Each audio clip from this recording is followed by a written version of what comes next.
DHS had this giant web apparatus to censor First Amendment protected speech using a cybersecurity predicate. When the Disinformation Governance Board happened in April 2022, it was the first time that Republicans in Congress leapt to life and said, oh my God, there's a government censorship agency. It's the Ministry of Truth. What they didn't know is that the Ministry of Truth had already existed within DHS for 3 years before that. It was just given a much more boring, mundane name. I have a Patreon. It's a subscription account. They've been with us since the beginning. It's grown into quite the community, and they're the reason that I get to sit here and you. And so one of the things that they get the opportunity to do is ask each guest a question. And so this is from Stephanie Jordan.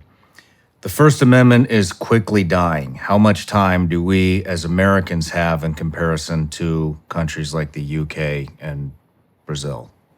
Well, the story of what's happening in the UK and Brazil is very tightly connected to our own. And we'll get to this when we talk about some of the international issues happening right now. But the U.S. State Department is actually putting pressure on foreign countries to enact their own censorship laws. So I don't really see what's happening in the UK or Brazil as being distinct from the U.S. But in terms of how much time we have left, this is one of these spaces where there's a lot of 2 steps forward, 1 step back, 3 steps back, 1 step forward.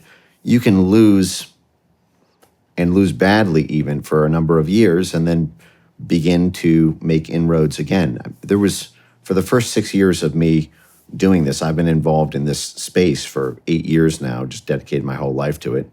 And for the first 6 years, there was no traction at all. It was one loss after another.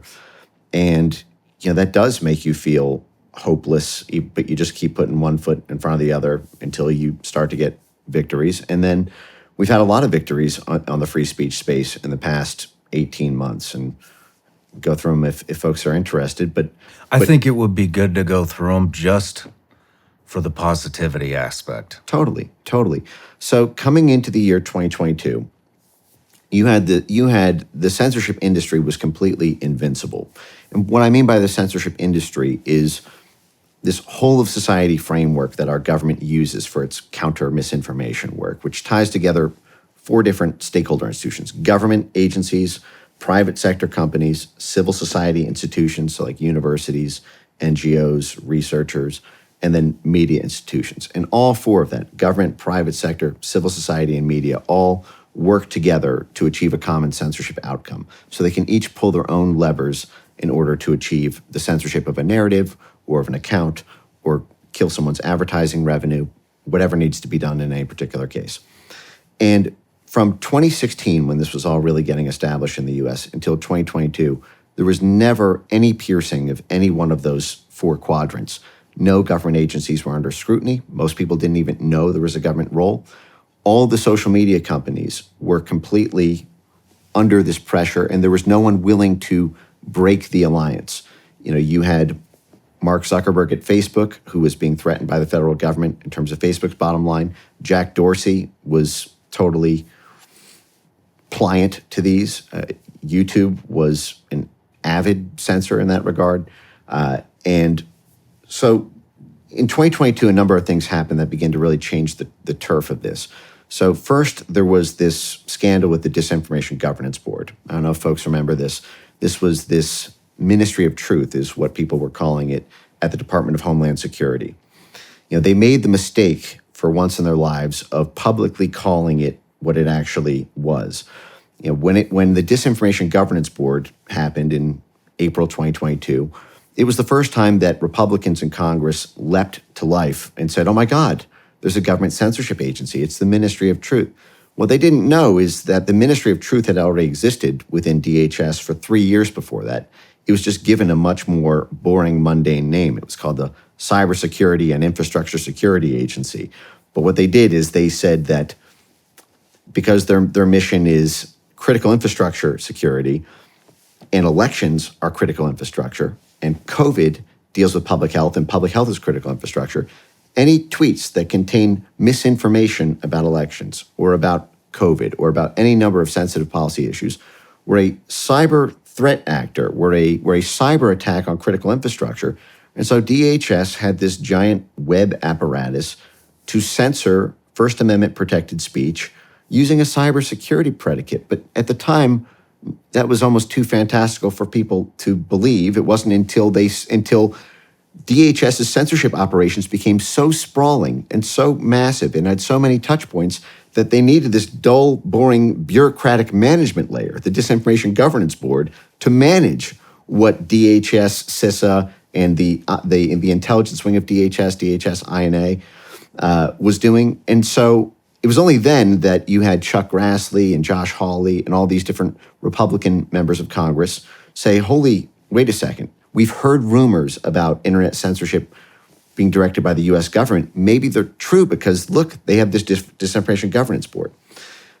In that same month, Elon Musk announced his intended acquisition of X, and that he was spending $44 billion to set the bird free, to get rid of the censorship policies that had existed essentially from 2016 until 2022. In November of 2022, the Republicans took control over Congress.